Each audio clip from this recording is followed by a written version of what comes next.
Ei pessoal, sejam todos bem-vindos a mais um vídeo do canal. Bom, e eu tô aparecendo aqui depois de quase 2 meses, né, longe. E eu sei que eu devo muitas explicações para vocês, mas eu acredito que vocês também vão entender um pouquinho, porque eu acho que vocês passaram ou estão passando pelo mesmo que eu, tá? Bom, o último vídeo do canal, se eu não me engano, foi a respeito da semana, né, que fez muito calor, que a gente teve uma onda de calor no Brasil. E por conta disso, dali pra frente as plantas começaram a sofrer bastante. E devido a esse sofrimento, essa questão das plantas estarem mais danificadas, mais frágeis, mais feias, isso deixa a gente um pouco desestimulada. E a minha reação diante disso é dar um tempo para as plantas. Então eu quis dar um tempo para elas conseguirem se desenvolver, melhorar o aspecto, até para eu conseguir, né, cuidar delas, estar bem em estar com elas e por aí vai.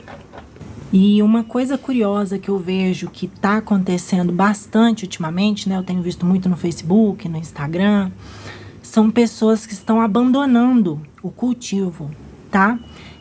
E parece um abandono assim, em massa. De repente, várias pessoas que a gente conhecia e que a gente admirava por conta das plantas e coleções maravilhosas, essas pessoas simplesmente estão abandonando as plantas ou desfazendo de suas coleções, largando de mão, tá? Então, o meu vídeo hoje aqui, eu vim aqui para tentar trazer um acalento, ajudar você que está passando por esse momento difícil, desistindo das suas plantas, pensando em abandonar o cultivo, trazer um pouco de esperança, explicar o que está acontecendo. Tem um neném aqui. Sendo assim, eu acho que o melhor pra gente, para começar, é tentar entender o que é que está acontecendo, né?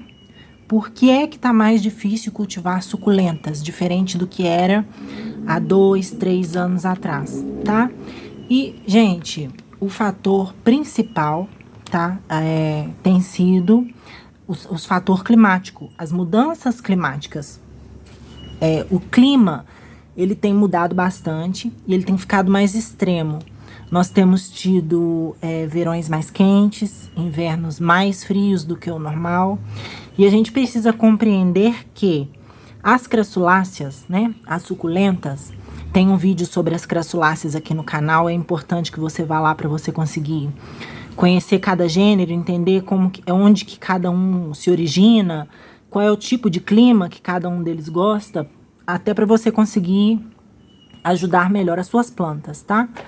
Mas retomando aqui, não existem crassuláceas no Brasil. Nunca existiu, não existem espécies na nossa natureza, na nossa flora. E assim, o que isso fala pra gente? Que o Brasil, né, a nossa zona climática, não é um ambiente propício para o desenvolvimento dessas plantas, né? Naturalmente, elas não sobrevivem aqui.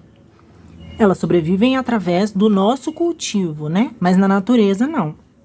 Acontece que agora que o nosso clima, além de não ser propício para elas, tá ficando mais extremo, né? Mais quente do que o normal, mais frio do que o normal, mais chuva do que o normal. Aí isso tá tornando o cultivo algo quase impossível também. Como tá ficando cada vez mais, o clima tá ficando cada vez mais extremo, então tá se tornando mais difícil cultivar elas, isso tem afetado bastante as plantas, tá? E como que elas têm sido afetadas por isso? O calor mais extremo, a umidade mais extrema, isso tem beneficiado os fungos, tá? Que aí, por consequência, também vão atacar as plantas, que já não estão fortes o suficiente, né? Estão passando por um momento de fragilidade. A gente tem também aí, no caso, o aumento da radiação, que tem feito com que as plantas, muitas vezes, aí não suportem o calor, ou não aguentem, né, a exposição ao sol, elas se queimam, enfim, entre outros fatores, que é desidratação excessiva e por aí vai. E além disso, né, todos esses fatores juntos, o que eles fazem nas crassuláceas? elas têm um sistema de autodefesa que seria a dormência, tá? E o que é que acontece no caso da dormência?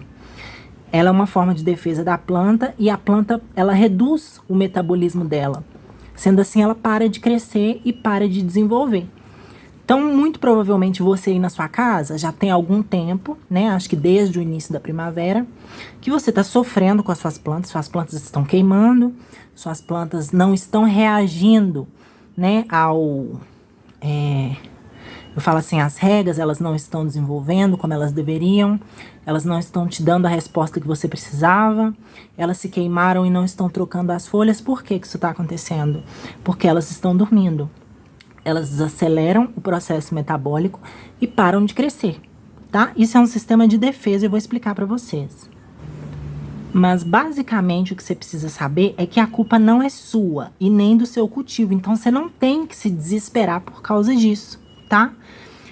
Não desista de cultivar, porque todos nós temos altos e baixos. Isso inclui o cultivo também. Vai haver momentos em que as plantas vão estar maravilhosas e vai haver momentos em que as nossas plantas vão sofrer pra caramba, né? Isso é normal.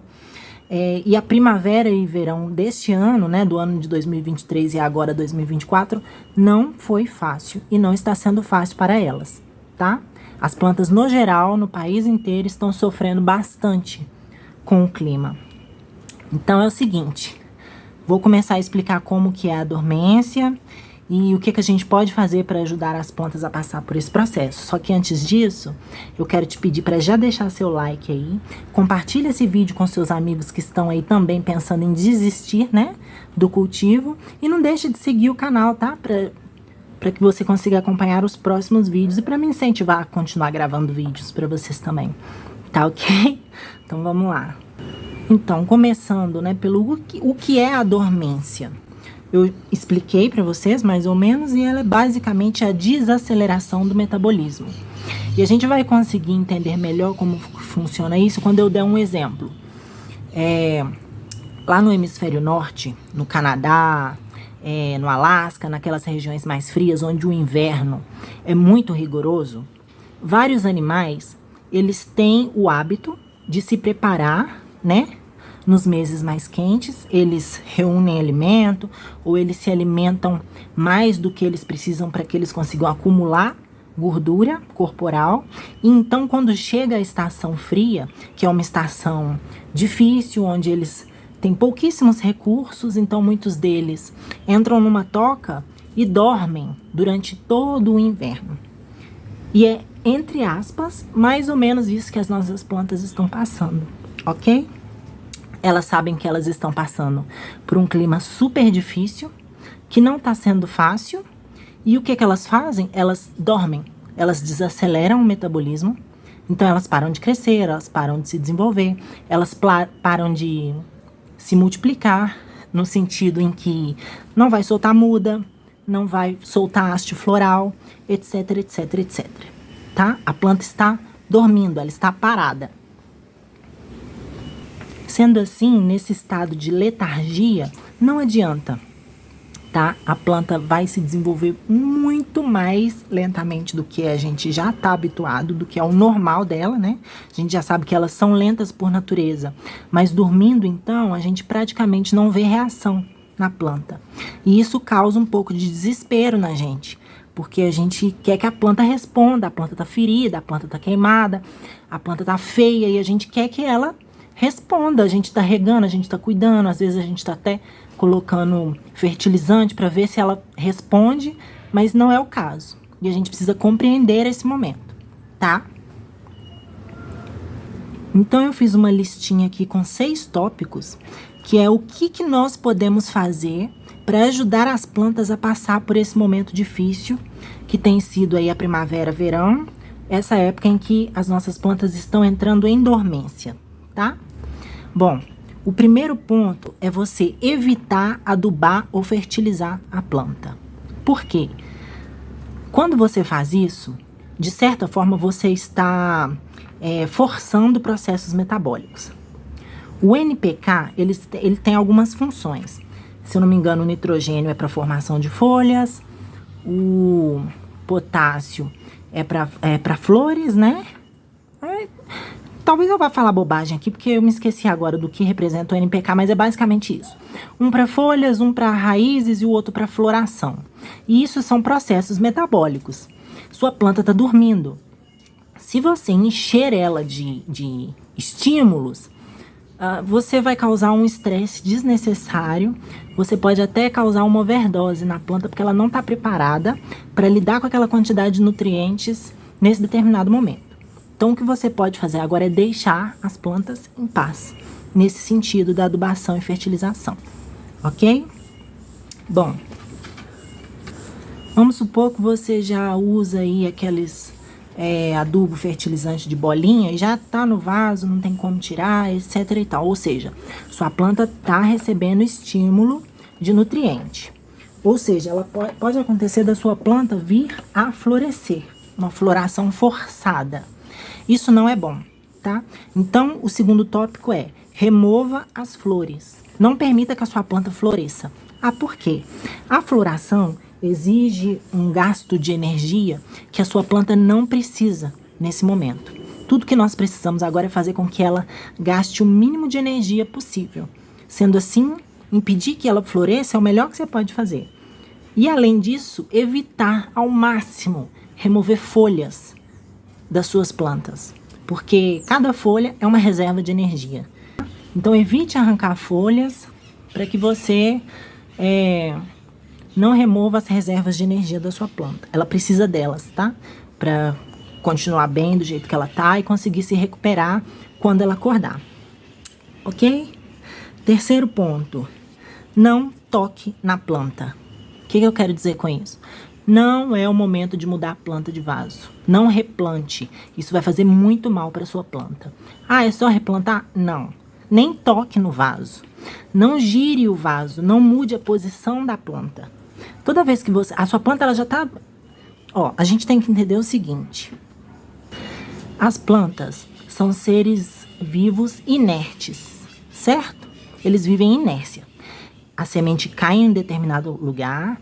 Ali, se for o lugar ideal para ela, ela vai crescer, vai desenvolver e ela vai passar a vida dela inteira naquele mesmo lugar. Ela não vai sair dali. Sendo assim, ela vai acostumar a tomar o sol de determinado ângulo e a partir dali ela vai se sentindo confortável para desenvolver. Se você gira o seu vaso, você muda a posição que a planta toma sol, você já está causando um estresse totalmente desnecessário nela e ela vai ter que realizar um gasto de energia para poder se readaptar à nova inclinação da luz. Você consegue compreender? Então, evite tocar nos vasos. Não gire, não mude a posição da planta. Ok? Outra coisa importante, a gente vai ter que reduzir as regas. Mas de forma nenhuma a gente vai suspender as regas, mas a gente vai ter que reduzir, tá? Então, se você rega uma vez por semana, rega uma vez a cada 2. Porque enquanto a planta está por esse processo de dormência, a chance de ela se afogar quando você rega é muito maior e apodrecer, né? Certamente. Sendo assim, plantas que estão em dormência, a gente reduz a quantidade de regas, ok? Outro fator importantíssimo é a gente estar sempre atenta às plantas, sempre observando. Por quê? Enquanto elas estão dormindo, vamos dizer que elas ficam assim vulneráveis, né? E vulneráveis a quê? A pragas, principalmente pragas oportunistas, né? Que vão se aproveitar da planta, principalmente porque sabe que ela está no momento de fragilidade. Que é o caso principalmente aí das cochonilhas, dos pulgões e dos ácaros, tá? Eu descuidei um pouquinho aqui, eu deixei as plantas praticamente, eu saí, deixei elas sozinhas quase 2 meses. Há 2, 3 semanas atrás eu vim ver como elas estavam. É uma olhada assim, mais de perto, analisar. E eu vi que aqui estava com uma pequena infestação de ácaro, tá? Então, assim, é o momento ideal para que eles se proliferem e acabem com as suas plantas. Porque elas não conseguem nem sequer reagir, né? Elas estão super frágeis e super, assim, suscetíveis. Então, você tem que estar de olho, você tem que estar observando, porque é nesse momento que as pragas oportunistas vão para cima das plantas mesmo, tá? E a gente precisa protegê-las, é claro. E, por último, né? Sexto tópico, e não menos importante, gente, é dê tempo ao tempo, ok? Não há nada, além dessas coisas que a gente está fazendo para protegê-las, que a gente possa fazer. Não há mais nada que possa ser feito para acordá-las. Então, assim, eu sei que nesse momento que a gente está passando, a gente olha para as plantas, muitas vezes danificadas, né, feridas, sem desenvolvimento, e a gente fica chateada, a gente fica angustiada, né? A gente, assim, acaba se sentindo mal por não ver as plantas bem, 100% se desenvolvendo. E assim, se você tá, assim, se sentindo mal com as suas plantas, etc e tal, o melhor que você pode fazer é evitar ficar muito próxima delas. No sentido para você não passar para as plantas uma energia pesada, uma energia negativa, porque tudo é movido a energia, tá? E você mexe com plantas, você sabe como que é. Se você dá amor e carinho, ela te responde, né? Da mesma forma, se você não tá bem, elas também não vão ficar bem. Então, se necessário for, dê um tempo a elas, se afaste no sentido assim, dê tempo ao tempo, deixe que elas se desenvolvam, não fique em cima, fique sempre de olho, né? Claro, se em relação ao sol, à chuva, às pragas, mas tira umas férias das plantas. Elas estão dormindo, elas estão, entre aspas, bem. A gente só precisa proteger elas, né? Dos fatores externos. E quando o clima mudar, elas vão voltar a responder, elas vão voltar a crescer e elas vão voltar a nos dar alegria, tá? Não permita que esse momento ruim, essa baixa que nós estamos tendo no cultivo no geral, seja o suficiente para te fazer desistir, tá? Não desista. Então a gente só tem que ter em mente que nada melhor do que um dia após o outro e que depois de toda tempestade, né, sempre vem o arco-íris. Nada é sempre algo negativo. É um momento que a gente está passando e vai passar. Eu espero que nos próximos meses, em breve, todos nós estejamos compartilhando de novo o quanto nossas plantas estão lindas e desenvolvendo e a gente tomando gosto de novo por mexer, por comprar, por cultivar e por aí vai, tá? Esse vídeo foi feito mais ou menos no improviso, porque eu senti de vir trazer essas palavras para vocês, para tentar te motivar, te fazer com que você não desista, né, de cultivar as suas plantas, quem sabe, né? Sendo assim, eu quero agradecer você por ter ficado aqui até o final desse vídeo e a gente se vê no próximo vídeo aí, tá joia? Deixa aqui nos comentários se você tá passando por um momento difícil, o que você tem feito para conseguir superar os seus obstáculos e vamos ajudando, né? Uns aos outros e dando força aí, porque a gente precisa, tá joia? Um beijo e tchau, tchau!